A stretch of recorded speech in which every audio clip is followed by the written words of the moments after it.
So when we're talking about extended chords, basically what we mean is chords that extend beyond the triad. You know how you build a triad? Basically you stack thirds. So here's the root, middle C.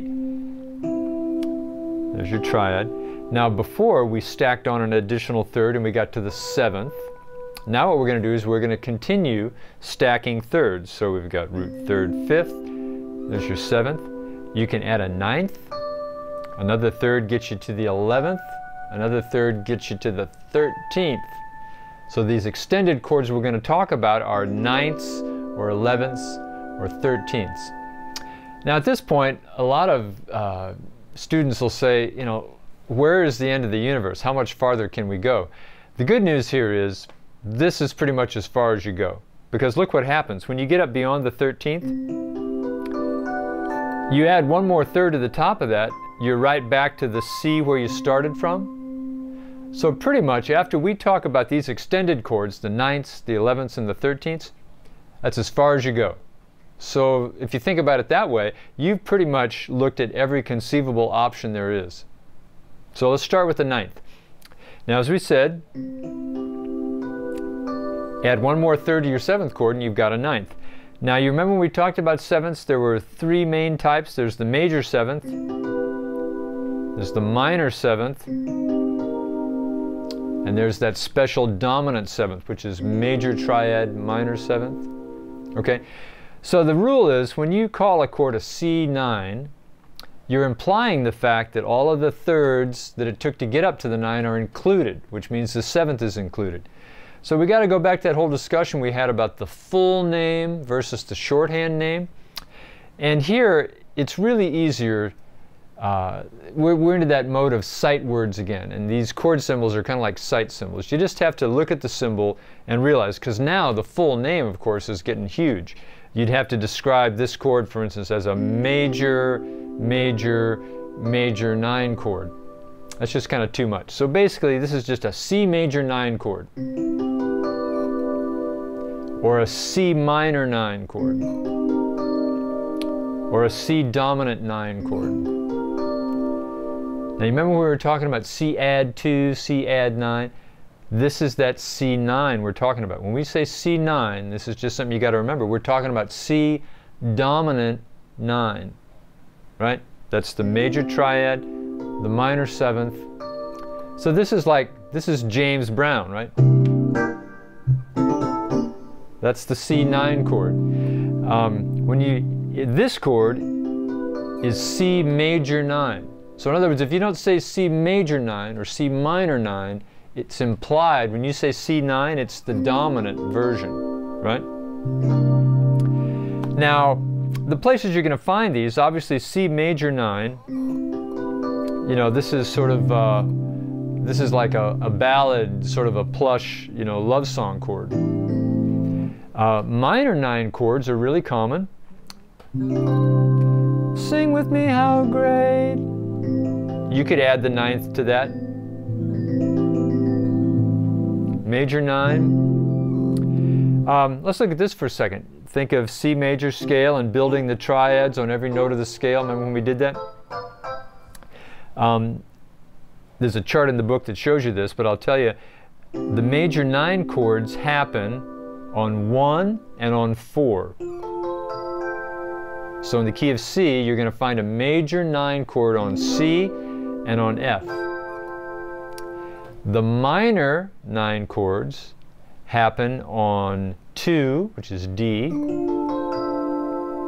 and on 6. Now, the one on 3 is a little bit of an oddball character that you totally never see, because look what happens. There's the triad, there's the seventh. That ninth is a different animal. In other words, to make that into a true minor 9 chord, you'd have to do an F sharp, which that's definitely not a scale tone in C. So the two that you run into would be the D minor 9 and the A minor 9. Those are the common ones. On 1 and 4 you get your major 9, and on 2 and 6, you've got your minor 9. Those are the most 9 chords you're going to run into. Now the other one that's built on 5, that's the dominant 9 chord. So in the key of C, when you build it on G, that's the place you're going to find the dominant 9 chord. At least that's where you're going to find it naturally. Now if you get into blues, like that 12-bar blues progression we talked about earlier, lots of times you can play a dominant 9 chord anywhere you want to. Like in a 12-bar blues, typically all 3 of those primary chords are going to be dominant 9 chords. Now what that means is, if you're in the key of C, and you see C9, you see that symbol at the beginning of a 12-bar blues progression, you're going to have to use an altered tone to turn that into a dominant 9 chord. You're going to have to take that B and make it a B flat in order to get a C dominant 9 chord. Now, 12-bar blues, you go to the F chord. No, you're going to want a C9, a C dominant 9 there as well. So you're going to have to alter the 7th of that chord to make it a dominant 9 chord. So you can play that C dominant 9 chord anywhere, starting on any tone. But any place other than 5, you're going to have to use an alteration, an accidental. You're going to have to go outside of the scale tones in order to get it. Make sense? Definitely check the chart in the book, and it kind of gives you all the details about those dominant 9 chords. So let's go on now and talk about the 11th and the 13th. So it's just like adding another third on top of the 9th chord. Here's the root 3rd, 5th, 7th, 9th, 11th. We're all the way up here. Now, you know, we talked before about the fact that you can play a million modern worship songs with just triads. You know, you're going to see some 7ths. You're going to see a little bit fewer 9ths. You're going to see fewer 11ths and rarely any 13ths. You know, if you play jazz or if you play gospel, you're definitely going to see more of these type of chords. But there is one 11th chord that's definitely worth talking about. And again, it's not the one that's built on the 1, on the tonic. It's the one that's built on the 5, the dominant 11th chord. So we're in the key of C, but I'm going to move down and I'm going to start building on a G note. So here's root 3rd, 5th of a G triad, 7th, 9th, 11th. Now, kind of use your brain for a second. You realize that the 11 up here is the same as the 4, right? Just an octave higher. It's a C against the E. Now remember a minute ago we were talking about suspensions? Well, when you have an 11th chord, a dominant 11th chord, in a sense what you've got is you've got that 4-3 suspension. I'm bringing this C down an octave. So what you've got is that G triad with a 4th and a 3rd at the same time, so you've got this crash there. Now we said, you know, in some situations that crash is okay, it's that angst, that clash is a cool thing, but generally speaking, when you see a G11, it's like understood, it's an understood rule that you're going to leave out the 3rd. It's kind of as though it's a sus and you're waiting for it to resolve. In fact, a lot of times you hear that. You'll hear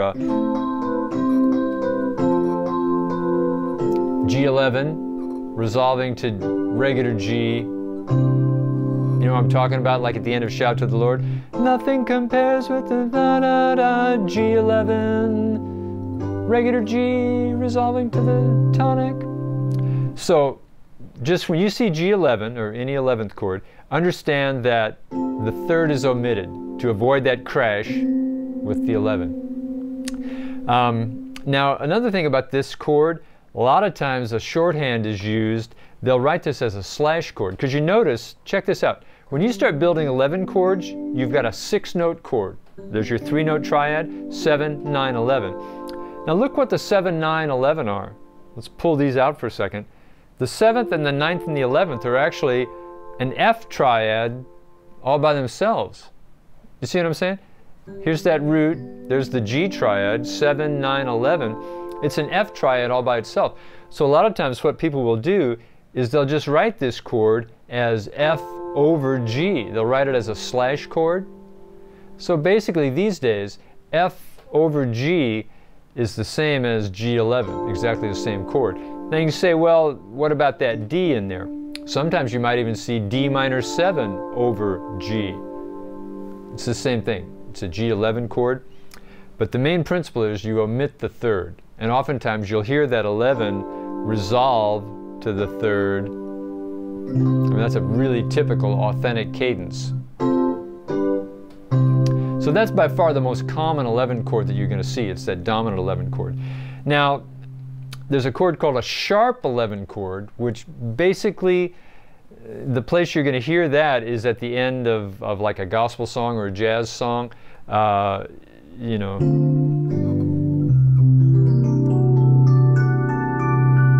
And it's kind of a typical ending of a jazz song. Interesting, when you get into these 11th chord and 13th chords, you're going to find that same principle is true. Let me spell that one out.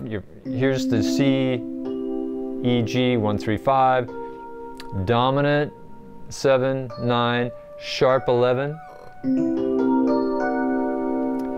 You see that it's the same thing. There's an existing triad. You could even start calling these polychords because there's an independent triad that exists on top of the basic triad.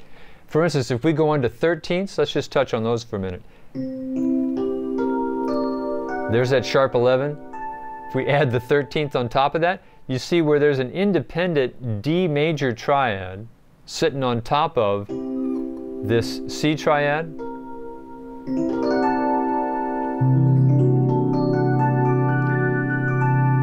So sometimes you'll see that written just as a slash chord with D above the slash and C under the slash.